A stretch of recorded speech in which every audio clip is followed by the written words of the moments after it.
Hello, everyone, and welcome back to English Pod. We have an advanced lesson for you today. My name is Marco. And my name is Catherine, and I'm very excited about this lesson, Marco.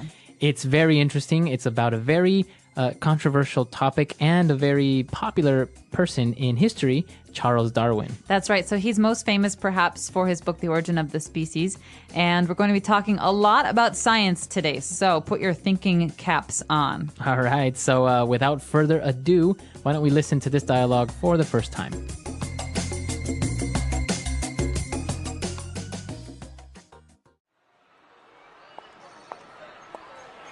Man, it's been forever. What have you been up to lately?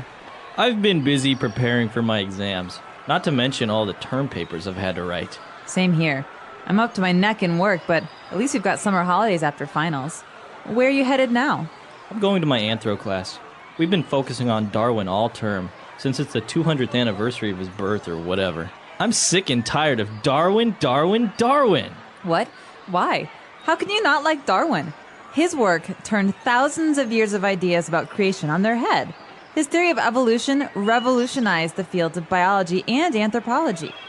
I don't like him. His theory of human evolution and natural selection is full of holes. It's not as solid as you make it out to be.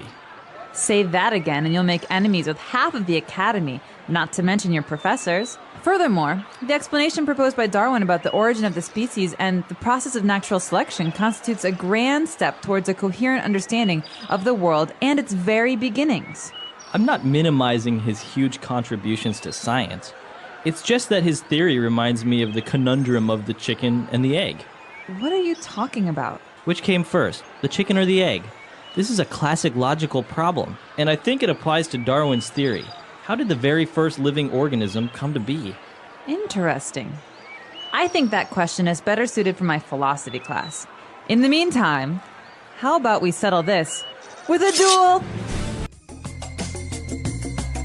All right, interesting. They have very different views on Charles Darwin, right? They do, and they're both pretty nerdy people. This is a very nerdy university conversation that's happening between classes. Yeah, I think maybe they're like PhD candidates or something. Perhaps. All right, so before we get to talking about some of the ideas in today's dialogue, let's talk about some of the words and phrases that we hear to understand better what's going on. The first part we're going to talk about in today's language takeaway. Language takeaway.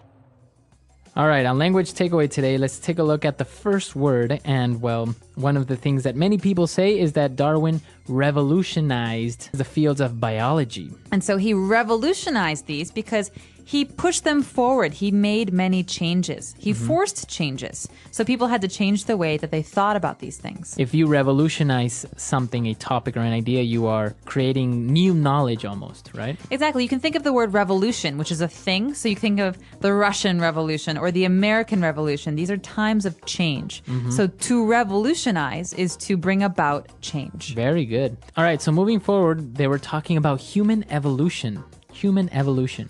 What is that exactly? Good question. So you're not a monkey, I'm not a monkey, but we come from monkeys, right? So we evolved.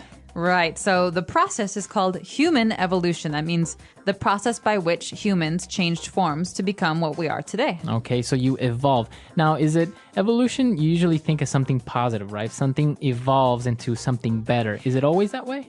No, we have another word for the negative, right? So the positive is to evolve, to become better.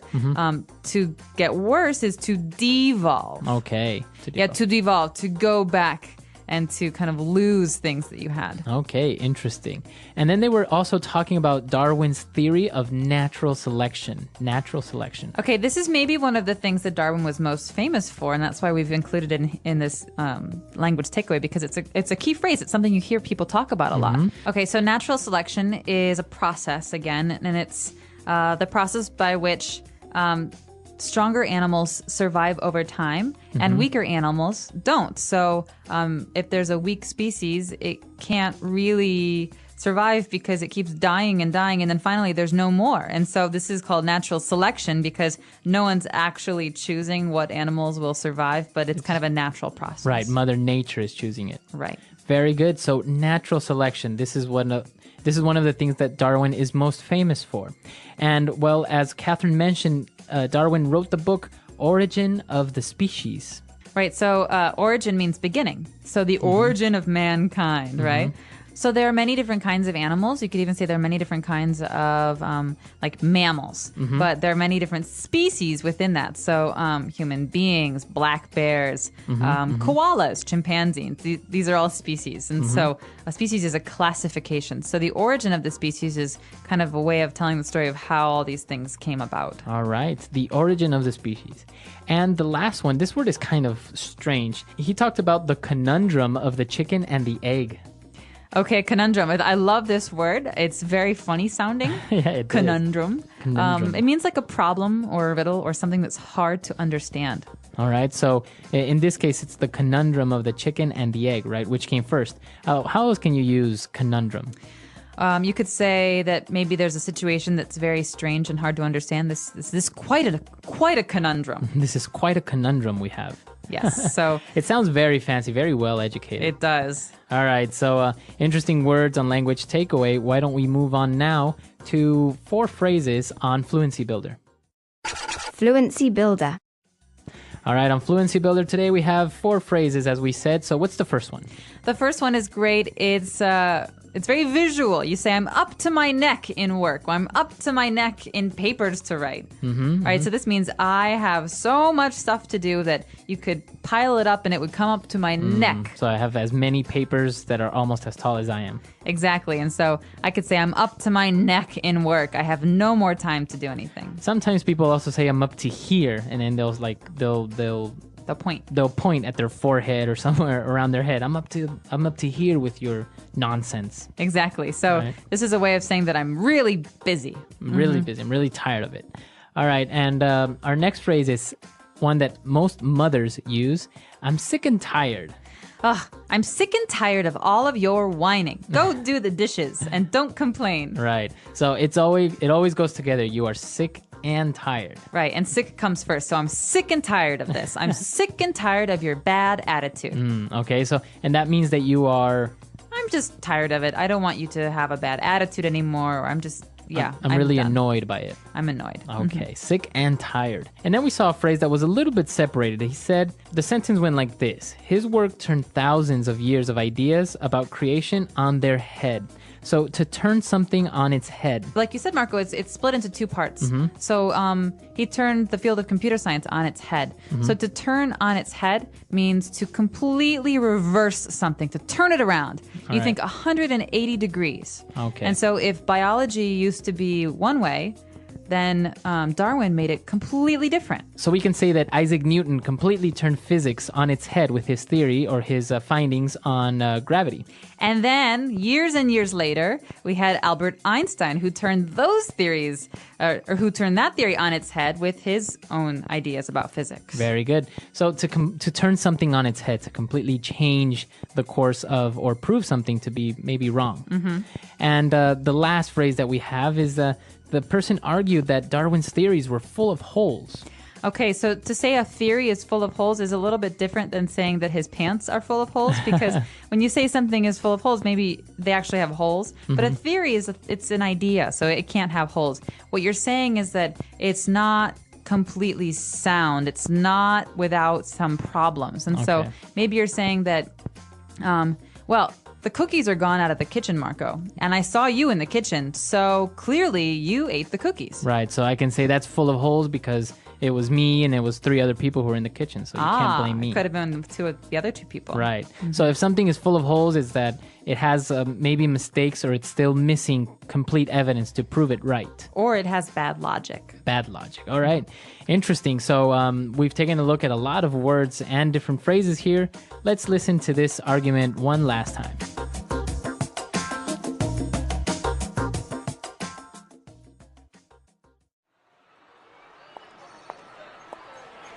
Man, it's been forever. What have you been up to lately? I've been busy preparing for my exams, not to mention all the term papers I've had to write. Same here. I'm up to my neck in work, but at least we've got summer holidays after finals. Where are you headed now? I'm going to my anthro class. We've been focusing on Darwin all term, since it's the 200th anniversary of his birth or whatever. I'm sick and tired of Darwin, Darwin, Darwin! What? Why? How can you not like Darwin? His work turned thousands of years of ideas about creation on their head. His theory of evolution revolutionized the fields of biology and anthropology. I don't like him. His theory of human evolution and natural selection is full of holes. It's not as solid as you make it out to be. Say that again and you'll make enemies with half of the academy, not to mention your professors. Furthermore, the explanation proposed by Darwin about the origin of the species and the process of natural selection constitutes a grand step towards a coherent understanding of the world and its very beginnings. I'm not minimizing his huge contributions to science. It's just that his theory reminds me of the conundrum of the chicken and the egg. What are you talking about? Which came first, the chicken or the egg? This is a classic logical problem, and I think it applies to Darwin's theory. How did the very first living organism come to be? Interesting. I think that question is better suited for my philosophy class. In the meantime, how about we settle this with a duel?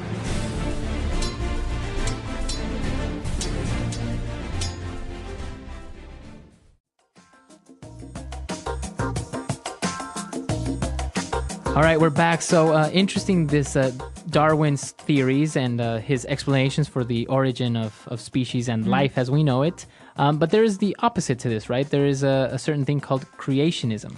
There is, and this is a big source of controversy, especially in the United States, because in some places, people want to teach creationism as well as evolution in schools. And so this is the big question. Are they still equal as theories, or is one theory more proven than the other? Right. And it is kind of hard to determine which one is better because one is based on faith. The other one is based more on scientific evidence, right? So they're not really even on the same scale. As we learned before, that's kind of like apples and oranges, right? It is, and there are some people who would say that we have lots of ways of quote-unquote proving what happened in the past, but as long as we weren't there, we never really do know. Right. And there's always changes in science, so how can we be sure that what we know now isn't false, isn't misunderstandings? Right. I think for now, this is the best explanation, but that doesn't mean that it's the correct one. Maybe in 100 years from now, we'll have another explanation that's much better or maybe complementary to this one.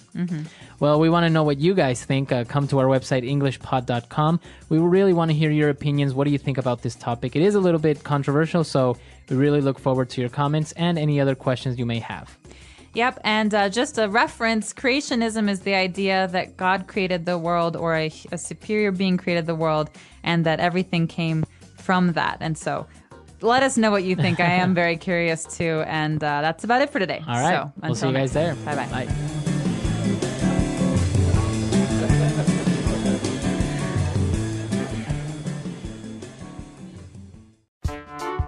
The English Pod Audio Review.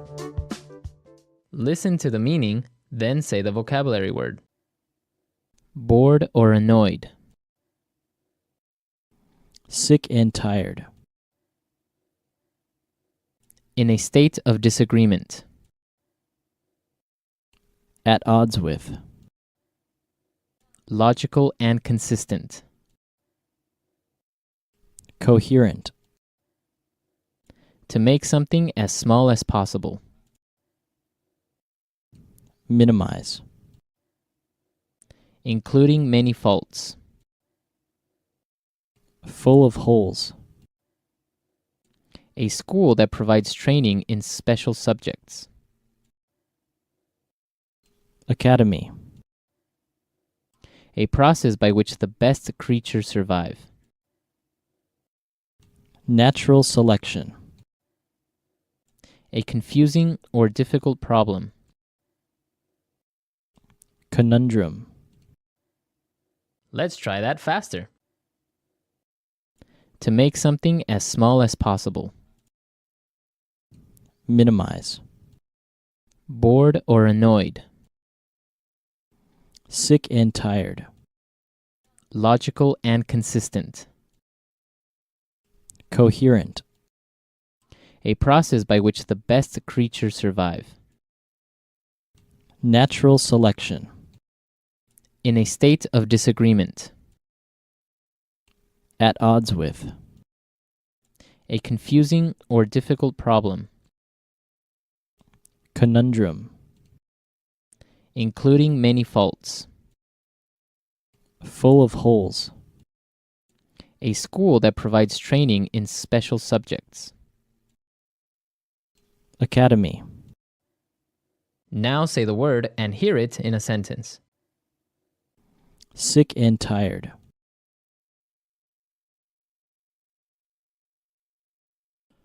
I'm sick and tired of eating beans for every meal.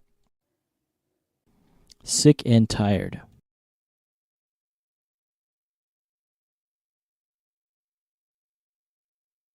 After 30 years of marriage, she became sick and tired of waiting on him hand and foot. Sick and tired.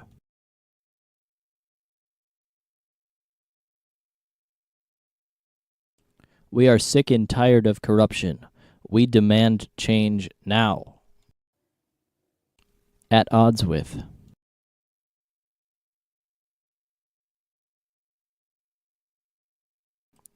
The professor's opinions were often at odds with his students' views.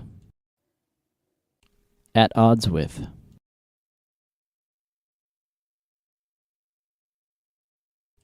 The president was often at odds with Congress. At odds with.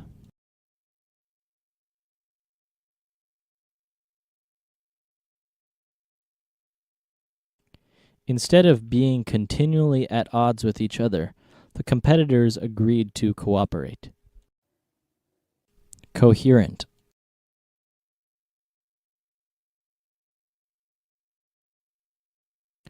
She could speak at length about films in a coherent and eloquent manner. Coherent.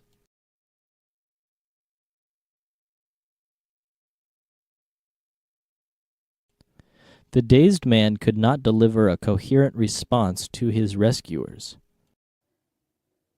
Coherent.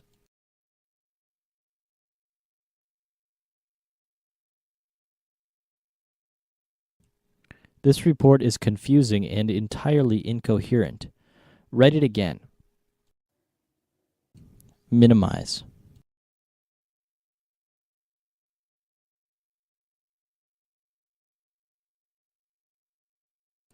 I don't want to minimize your contributions to this company, but you must admit that idea was not yours. Minimize.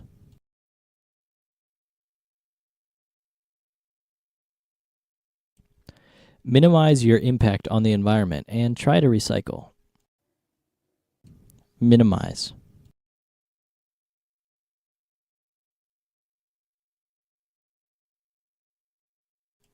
During the interview, she minimized her weaknesses and emphasized her strengths.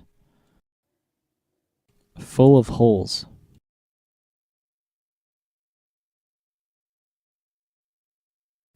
Your paper is well written, but your thesis is full of holes. Full of holes.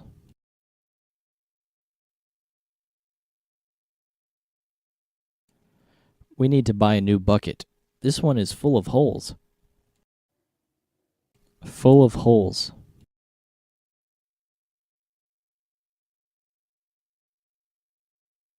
The jury decided the man was guilty because his case was full of holes.